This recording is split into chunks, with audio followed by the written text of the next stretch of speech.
The March morning came cold and grey over the Bering Sea, where research vessel Northern Light cut through scattered ice floes 80 miles northwest of Nome, Alaska. Dr. James Aldrich stood at the starboard rail, steam rising from his coffee as he watched the pack ice drift past in the pale dawn light, his breath forming thick clouds that hung in the still air before dissipating.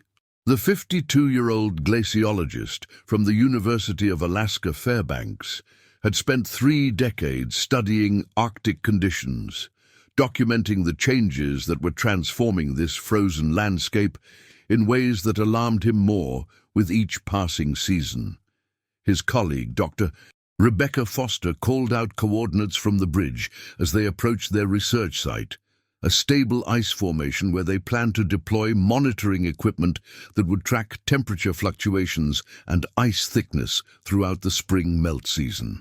James had volunteered for this expedition despite his wife's concerns, driven by the understanding that their data might help predict future patterns in a rapidly changing Arctic ecosystem. The crew consisted of 8 people, 4 scientists, 3 deckhands, and Captain Vincent O'Brien, a 30-year veteran of Arctic waters who knew these seas better than most men knew their own backyards, his weathered face a map of decades spent navigating ice and storm. They'd been collecting data for 11 days, documenting ice thickness, salinity levels, and temperature fluctuations that would help predict future melting patterns and understand how climate change was reshaping the Arctic environment. James had volunteered to take readings from the ice itself, something he'd done hundreds of times before in his career, though he'd never grown completely comfortable with the experience of standing on frozen ocean, knowing that dark water churned just inches beneath his boots. He pulled on his insulated gear, checked his emergency beacon, a small orange device that would transmit his location via satellite, and grabbed the sample case containing his instruments, thermometers, and core drilling equipment. Rebecca watched from the deck as he descended the ladder to the ice surface, her breath forming clouds in the 20-degree air, calling down to remind him to check in every 15 minutes via radio. If you're enjoying this story, please subscribe to the channel and drop a comment, letting us know where you're watching from. We'd love to hear from you. James knelt on the ice, drilling core samples with practiced efficiency, the mechanical whir of his battery-powered drill breaking the Arctic silence. The ice beneath him was solid, maybe 18 inches thick, enough to support a truck under normal circumstances, the kind of stable platform that should have been completely safe for his work. He'd been working for 20 minutes, collecting his 3rd core sample and noting the ice's crystalline structure in his waterproof notebook, when he felt it, a subtle vibration, like distant thunder traveling through water, a sensation he'd never experienced before in all his years of fieldwork. He stood quickly, looking back toward the ship, and saw Captain O'Brien gesturing frantically from the deck, his arms waving in the universal signal for danger. For get back here now. The ice beneath James's feet trembled again, and this time he heard the crack, a deep, resonant splitting sound that seemed to come from everywhere at once, a noise that bypassed his ears and vibrated through his bones. He started running toward the vessel, his sample case abandoned, his boots slipping on the smooth ice surface as adrenaline flooded his system. But the fracture line appeared ahead of him like a dark zipper opening in the white surface, cutting him off from the ship, a widening chasm of black water that steamed in the cold air. The ice shelf carved catastrophically, a section nearly 200 yards across breaking free in less than 30 seconds. The sound like artillery fire as millions of tons of ice separated from the main pack. James felt the world tilt as his piece separated from the larger formation, and then he was sliding, scrambling to stay upright as the floe tipped and ground against the larger mass with a shriek of ice on ice that set his teeth on edge. He heard Rebecca screaming his name, her voice thin and desperate across the widening gap, saw the ship's engines reversing, churning the dark water white as Captain O'Brien fought to bring the vessel around. The captain brought the Northern Light as close as he dared, but the current was already pulling James's ice raft away, spinning it into the maze of broken pack ice that stretched north into the Bering Strait, a labyrinth of white and blue where currents and wind could carry a man hundreds of miles in a matter of days.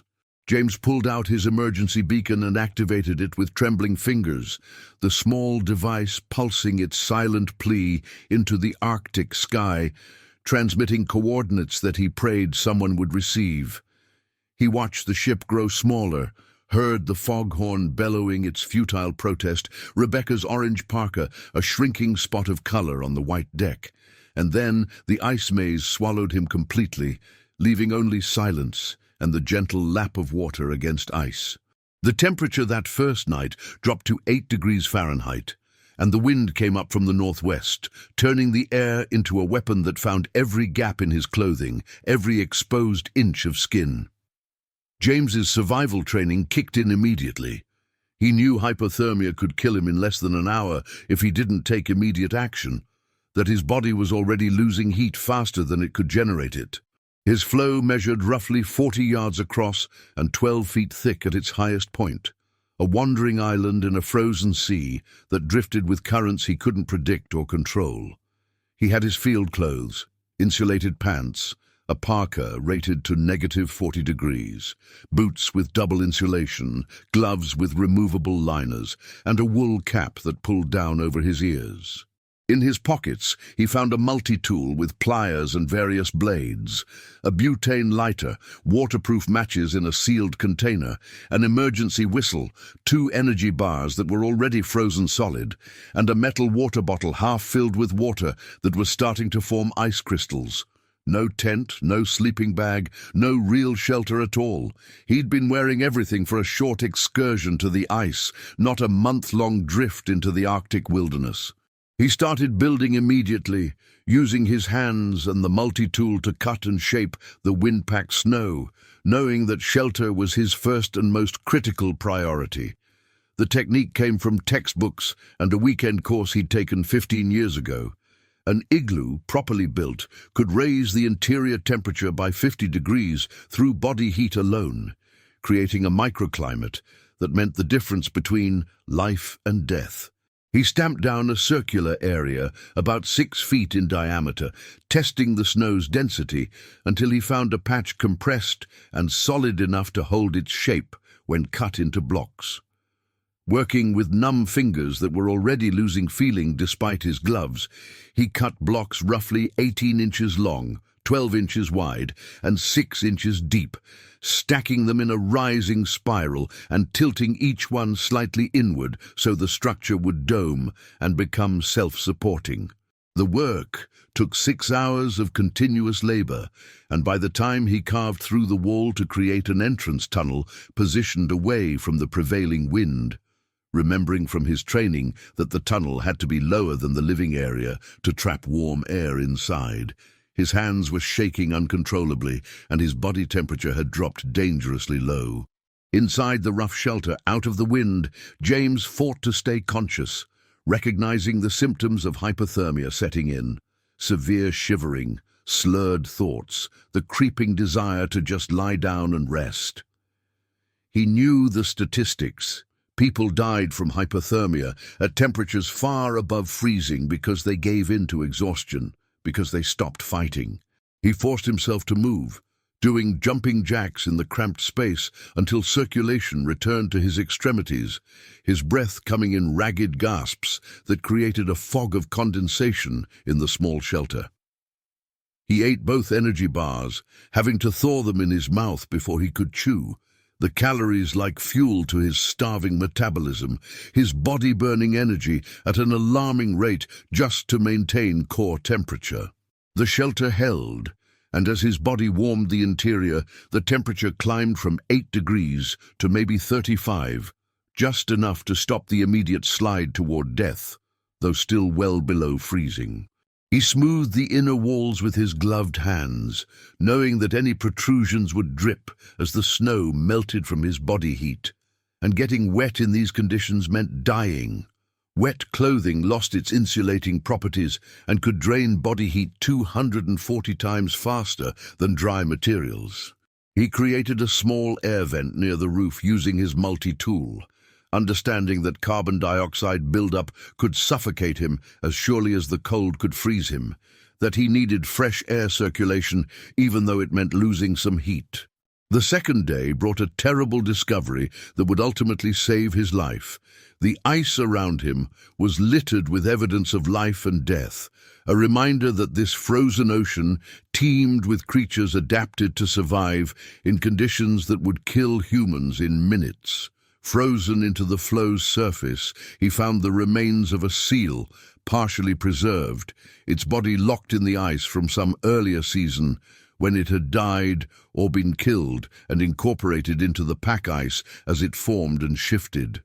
James stared at it for a long moment, his scientific mind cataloguing details. It was a ringed seal, perhaps 2 years old based on its size, probably weighing around 60 pounds when alive, while his survival instinct saw something else entirely: fuel and food, the difference between lasting a week and lasting a month. He'd read accounts of Arctic peoples using seal blubber for lamp oil, burning it for heat and light during the endless polar nights. Had even examined ancient colic lamps in museum collections during his graduate studies. He'd never imagined having to do it himself, never thought his academic knowledge would become the difference between living and dying on a drifting ice sheet hundreds of miles from civilization. He used his multi-tool to chip the seal free from the ice, the work taking hours as he carefully excavated the frozen carcass, his hands aching from the cold and the repetitive motion. The seal's blubber layer was thick, several inches of fat designed by millions of years of evolution to insulate against Arctic waters that hovered just above freezing, fat that was dense with calories and burned with surprising efficiency. James cut away strips of this tissue, his hands sticky with seal oil that had a strong, fishy smell that clung to everything, his stomach churning with revulsion and hope in equal measure. He needed a container for the oil, something that could hold flame without melting or burning, and he remembered his metal water bottle. Sacrificing his water storage seemed insane when dehydration was as deadly as hypothermia. But he knew that snow surrounded him, that water was everywhere, frozen but accessible if he could generate enough heat to melt it. He poured out the remaining liquid, watching it freeze almost instantly on the ice, then used his multi-tool to pound and scrape at the bottle's opening, widening it enough to accommodate chunks of blubber, his fingers going numb from the work. Creating the lamp was an experiment in desperation and memory, drawing on everything he'd read about traditional Arctic survival and the ingenious technologies developed by people who'd lived in these conditions for thousands of years. James tore a strip from the inner lining of his parka, creating a crude wick from the synthetic material that he hoped would burn without producing too much toxic smoke. He packed the bottle with chunks of blubber, then inserted the fabric wick so it extended above the oil level, trying to remember the diagrams he'd seen in anthropological journals showing how traditional Quelic lamps were constructed. Using his precious lighter, knowing he had maybe 100 sparks left before it died, he touched flame to the wick and held his breath, praying to any god that might be listening in this frozen wasteland. The fabric caught, smoldered, and then the blubber oil began to heat and liquefy, releasing a yellow flame that danced and flickered in the still air of his shelter. James felt tears freeze on his face as warmth radiated from his makeshift blubber lamp, heat and light that seemed miraculous in the Arctic darkness, a tiny sun in a universe of ice. It wasn't much, a single candle's worth of heat and light, but in the Arctic it was everything, the difference between freezing to death in the dark and maintaining just enough warmth to survive another night. The days blurred together in a rhythm of survival that became his entire existence, each hour focused on the simple act of staying alive for one more day. James maintained his shelter, reinforcing the walls with fresh snow when wind eroded them, keeping the entrance tunnel clear of drift snow that threatened to seal him inside, smoothing the ceiling when condensation formed icicles that would drip onto his clothing. He tended his blubber lamp constantly, adding small pieces of fat as the fuel burned down, adjusting the wick to maximize light and minimize smoke, learning through trial and error how to keep the flame steady and efficient. The lamp transformed his igloo from a temporary refuge into something approaching livable. The interior temperature climbed to 40 degrees when the lamp was burning well, and James could remove his gloves for short periods without losing feeling in his fingers, could flex his hands and restore circulation that kept frostbite at bay. He melted snow for water, holding chunks near the lamp's flame until they liquefied, then drinking the tepid liquid to stay hydrated, knowing that dehydration was as dangerous as cold and that his body needed water to maintain its metabolic processes. Food became a haunting problem that occupied his thoughts constantly. He tried eating the seal meat, cutting thin strips with his multi-tool and attempting to cook them over the lamp's small flame, watching the flesh char and sizzle. The meat was ancient, frozen and thawed countless times over what might have been years, its taste somewhere between fish and leather, with an oily aftertaste that made his stomach rebel. James gagged down what he could, knowing he needed protein and calories to fuel his body's desperate fight against the cold.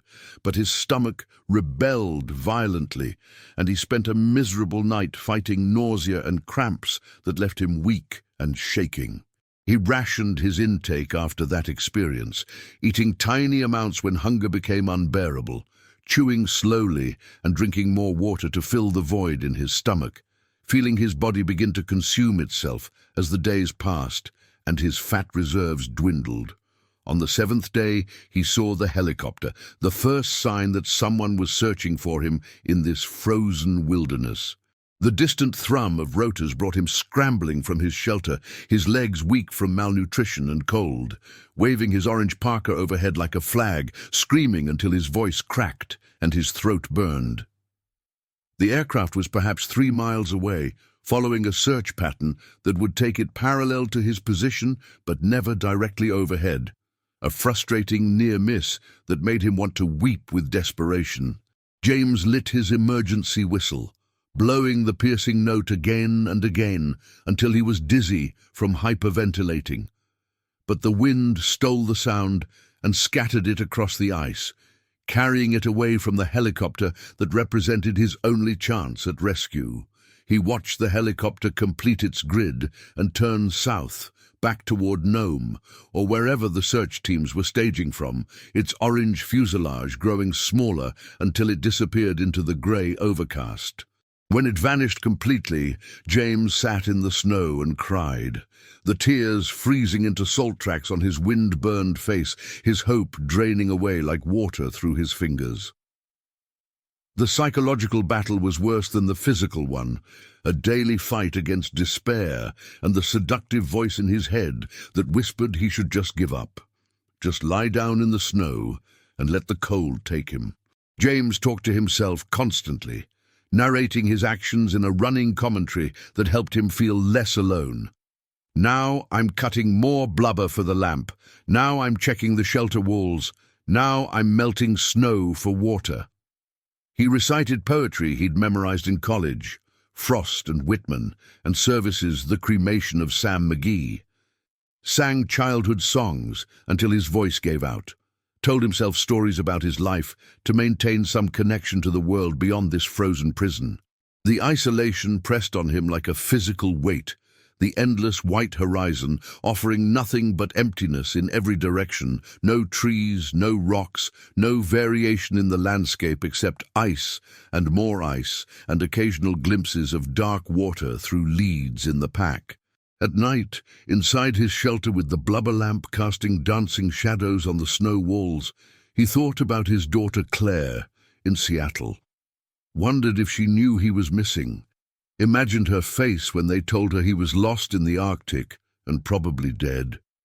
He thought about Rebecca and the crew, pictured them reporting back to the university, everyone assuming he'd drowned when the ice calved, probably already planning a memorial service. The emergency beacon pulsed on, its battery rated for 30 days. But James had no idea if anyone was listening, if the signal was reaching satellites or just broadcasting into empty space. A voice crying out in the wilderness with no one to hear. By the 10th day, his supplies were critically low, and he began to face the very real possibility that he would die on this ice floe. The seal Blubber was nearly exhausted, maybe 3 days of fuel remaining at his current burn rate, and without the lamp, the shelter would drop below freezing at night. James knew he didn't have the body mass left to generate enough heat to survive without his improvised heater. He'd lost weight dramatically, his belt cinched to the last notch and still loose, his parka hanging on his frame like a tent. His beard had grown thick and unkempt, frosted with ice that never fully melted even inside the shelter, and his lips were cracked and bleeding from the constant exposure to wind and cold. He spent hours each day scanning the ice for anything useful, finding nothing but more ice and occasional glimpses of dark water through leads in the pack, the landscape utterly devoid of resources. The ice floe itself was shrinking, eroding away as warmer water currents ate at its edges, and the spring sun grew stronger with each passing day. James marked its perimeter daily with small cairns of snow, and each morning he found his markers closer together, sometimes discovering that whole sections had calved away during the night. The edges were melting, carving off in small pieces that drifted away into the labyrinth of broken pack ice. And he calculated that at the current rate of erosion, his floe would disappear completely in perhaps 2 weeks. He moved his shelter toward the center of the floe, rebuilding it when the original site came too close to the unstable edge, the work exhausting him and leaving him shaking and weak for hours afterward. But staying alive meant adapting, meant doing whatever was necessary, even when every fiber of his being screamed for rest. And James adapted because the alternative was death. On the 14th day, a storm came that nearly killed him, a reminder that the Arctic could unleash violence that made his struggles seem insignificant. The sky turned the color of old bruises, purple and black and grey, and the wind rose to a shriek that made standing impossible, that would have blown him off the ice if he'd been foolish enough to leave his shelter. James retreated into his igloo and sealed himself inside, blocking the entrance with snow blocks to prevent the wind from tearing through his refuge, creating an airtight seal that would protect him from the storm, but might also suffocate him if he wasn't careful. For 2 days he huddled in the darkness with his dying blubber lamp, listening to the storm try to kill him, the wind screaming like something alive and malevolent. The shelter walls groaned and shuddered under the assault, and snow filtered through invisible cracks despite his best efforts at sealing, dusting everything white and reminding him how fragile his protection truly was. James slept in brief snatches, waking constantly to tend the lamp, to check the walls for collapse, to simply confirm he was still alive and not freezing to death in some hypothermic dream. When the storm finally passed on the 16th day, the world had been remade in ways both good and bad. His ice floe had broken again, now measuring less than 20 yards across, a postage stamp of ice in an ocean that stretched for hundreds of miles in every direction. The pack ice around him had consolidated in some places and shattered in others, creating new channels of open water that steamed in the sub-zero air, leads that revealed the dark ocean beneath the frozen surface. James emerged from his shelter like something prehistoric, blinking in the pale sunlight that seemed impossibly bright after the storm's darkness, his eyes watering from the glare off the ice. He saw birds, Arctic terns wheeling overhead, their cries sharp and alien after days of hearing nothing but wind and his own voice. Where there were birds, he thought with sudden hope, there might be fish, and where there was water, there was life, and where there was life, there might be food. He spent hours at the edge of his floe, staring into the dark water, watching for movement, trying to see anything that might help him survive. His scientific training made him catalogue what he saw. The water temperature had to be just above freezing, maybe 31 degrees. Cold enough to kill him in minutes if he fell in, to stop his heart through cold shock and drown him before hypothermia even had a chance to work. But living things moved in those depths. He caught glimpses of shapes, shadows that might have been seals or fish, or just his desperate imagination creating hope where none existed. He tried fashioning a fishing line from threads pulled from his clothing, creating a hook from a bent piece of metal from his multi-tool, tying knots with fingers that barely functioned from cold and malnutrition. The contraption was ridiculous, something a child might make, but James lowered it into the water anyway and sat for hours holding the line, praying for a tug that never came, watching the makeshift hook sink into darkness. The blubber lamp died on day 17, and with it went James's last real source of heat in a world where warmth meant survival. James fed it the last piece of fuel and watched the flame gutter and fade as the oil was consumed, the light growing dimmer and dimmer until it finally winked out. The temperature inside the shelter began to drop immediately, falling from 40 degrees towards 0, and James sat in the darkness, feeling the cold seep back into his bones like an old enemy he'd held at bay, but never truly defeated. He made a decision then, sitting in the pitch-black interior of his snow shelter with his body shivering uncontrollably. He couldn't survive another week without heat, couldn't maintain his body temperature through the Arctic nights with willpower alone. He needed to move, to take action, even if that action seemed insane given his weakened condition. At first light, he dismantled part of his shelter and rebuilt it smaller, conserving heat through reduced volume, creating a space barely large enough to lie down in, but one that would retain his body heat more efficiently. He created a raised platform inside using blocks of ice, remembering from his reading that warm air rises and sleeping elevated would keep him slightly warmer, might add a few precious degrees to his microclimate. He used every piece of clothing he could spare as insulation, stuffing his parka with strips of fabric torn from his base layers, sacrificing future comfort for immediate survival, turning his clothing into a wearable shelter. He exercised compulsively, doing push-ups and sit-ups and jumping jacks until his muscles screamed and his heart pounded, generating heat through movement when fuel could no longer provide it, his breath coming in ragged gasps that left him dizzy. The nights were endless after the lamp died, hours of darkness that seemed to stretch toward infinity. James lay in pitch darkness, listening to the ice groan and crack, feeling his body temperature drop degree by degree until his shivering became violent and uncontrollable. He recited every fact he knew about hypothermia, every survival technique he'd ever learned, turning knowledge into a mantra that kept his mind from sliding into the comfortable numbness that preceded death. Stay awake. Keep moving. Generate heat. Don't let your core temperature drop. Fight. Fight. Fight. He thought about spring in Fairbanks, about salmon returning to the rivers in silver waves, about the midnight sun that turned the tundra golden and made the whole world feel alive. He held those images in his mind like talismans against the dark, visualizing warmth and life and everything the Arctic was not. On day 21, he saw the plane, and for the first time in 2 weeks, allowed himself to truly believe he might survive.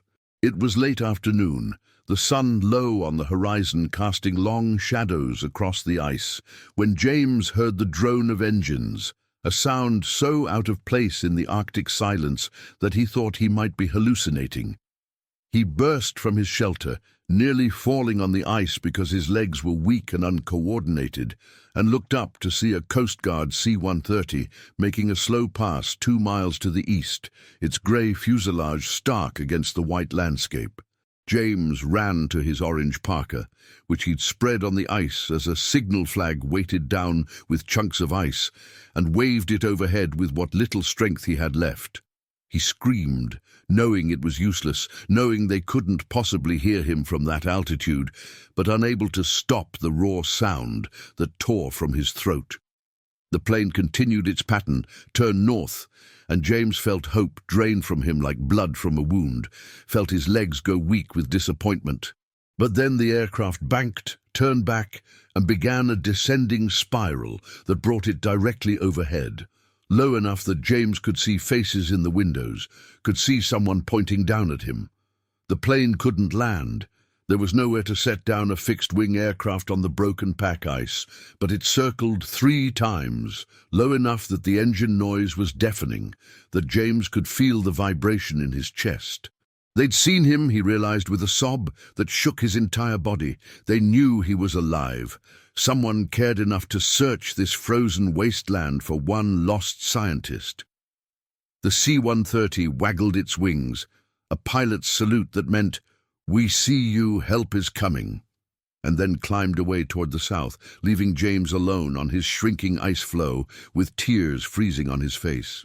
He stood there understanding that they'd found him, but extracting him was another problem entirely, that rescue in the Arctic required helicopters and good weather and a degree of luck that he'd already exhausted.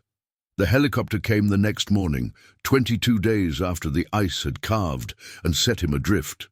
James heard it long before he saw it, the beautiful sound of rotor blades cutting Arctic air, a sound that meant civilization and warmth and survival.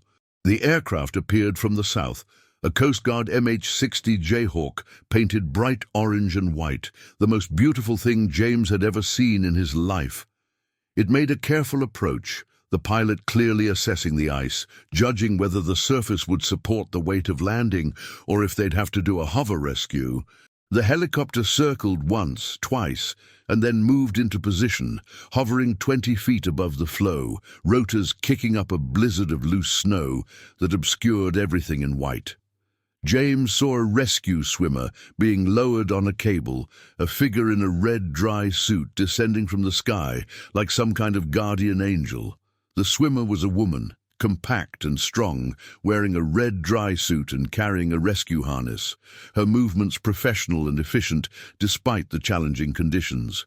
She landed on the ice, balanced perfectly despite the rotor wash, and assessed James with professional efficiency, her eyes taking in his emaciated condition, his unkempt appearance, the shelter behind him that had kept him alive. She shouted over the rotor noise, "Are you injured? Can you walk?" And James nodded, not trusting his voice, not sure he could even form words after weeks of talking only to himself. She fitted the harness around his emaciated frame, her hands gentle but firm, and James noticed how loose the straps were, how much weight he'd lost. She signaled to the helicopter, and the winch engaged, lifting them both off the ice in a smooth vertical rise that made James's stomach drop. He looked down at his shelter, at the ice floe that had been home and prison for 22 days, and watched it shrink to a white speck in an endless frozen sea, a tiny island of survival in an ocean of death. Inside the helicopter, wrapped in thermal blankets with a medic checking his vital signs, James learned the full story of the search that had saved his life. The search had continued for 18 days, covering thousands of square miles of pack ice, burning thousands of gallons of fuel, involving multiple agencies and dozens of personnel. His emergency beacon had saved him. The signal had been detected by satellites almost immediately, but pinpointing his exact location among the shifting ice had been nearly impossible because the ice was drifting, moving with currents and wind, carrying him further from the calving site with each passing day. The storm had interrupted search operations for 48 hours, grounding all aircraft and making satellite tracking unreliable, and weather had grounded aircraft on 3 other occasions when conditions made flying too dangerous. Yesterday's C-130 had been making what the crew thought would be a final sweep before the search was officially called off and James was declared dead.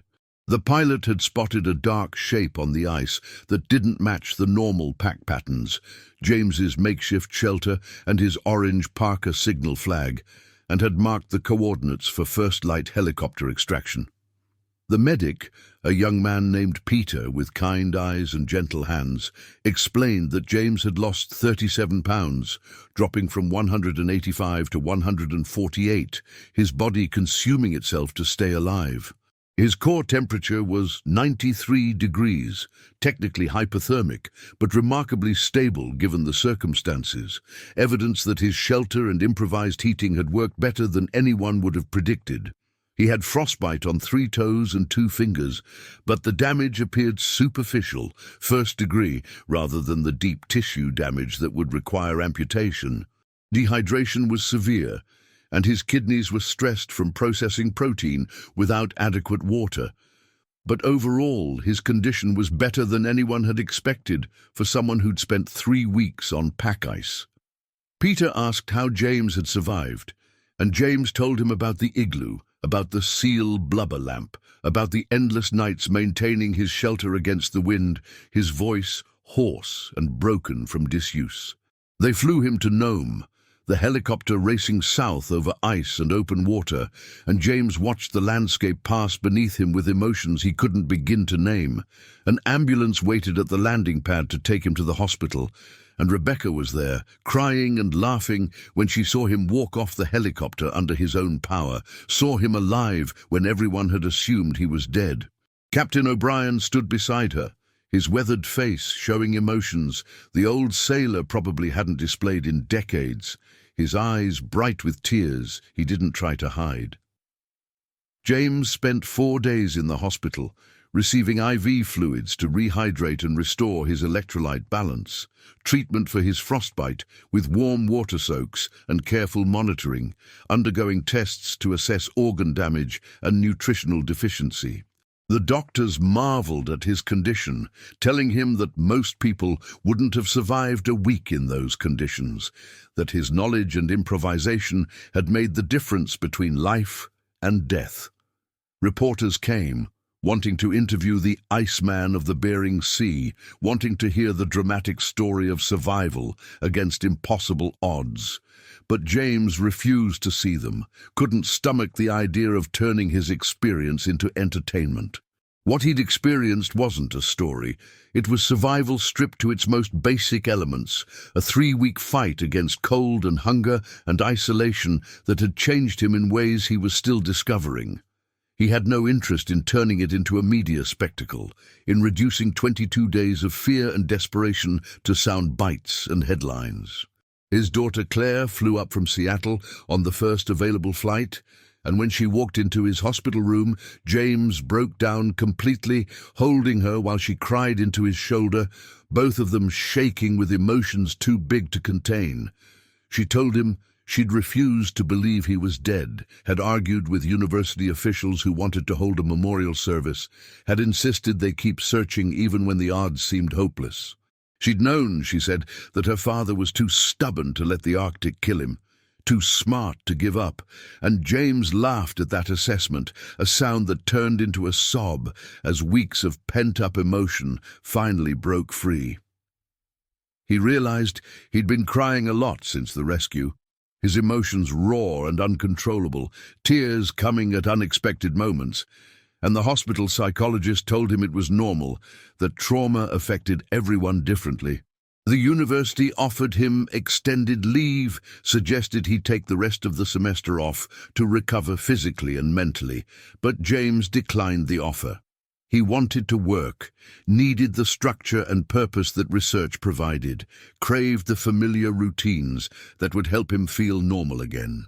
He spent weeks writing his report about the ice floe drift, documenting the 29 days he'd spent on the pack ice with scientific precision, turning his survival experience into data that could help others.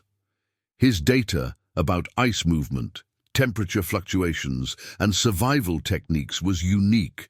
Nobody had ever documented such an extended survival experience on drifting Arctic ice from a first-person perspective, and his observations had both scientific and practical value. The paper he eventually published became a cornerstone study in both glaciology and survival medicine, cited by researchers studying everything from ice dynamics to hypothermia treatment. 6 months after the rescue, James returned to the Bering Sea on another research expedition, determined not to let fear control his life. He stood on the deck of a research vessel, watching ice floes drift in the current, and felt no fear, only a strange kind of peace and understanding. The experience had changed him in ways he was still discovering. He was more patient now, more aware of his own mortality, more grateful for simple things like hot coffee and warm beds and the company of other human beings. Rebecca stood beside him, and they talked about the ice patterns, about climate change and shifting ecosystems, about all the questions that still needed answering, falling back into the familiar rhythm of scientific discussion. That night, alone in his cabin while the ship rocked gently in the swell, James took out the metal water bottle he'd kept from his survival gear, the one artifact he'd refused to throw away. The inside was still stained with seal oil, the metal warped from where he'd modified it to hold blubber, and looking at it brought back memories of those desperate nights tending a tiny flame in the Arctic darkness. He'd refused to throw it away, this crude instrument that had kept him alive through Arctic nights, that represented human ingenuity and the will to survive against impossible odds. He held it in his hands, feeling the weight of memory and gratitude, and whispered a quiet thank you to the knowledge and luck and determination that had brought him home. Outside his window, the Bering Sea stretched dark and cold under northern stars, beautiful and terrible, eternal and indifferent, waiting for the next person brave or foolish enough to test themselves against its frozen heart.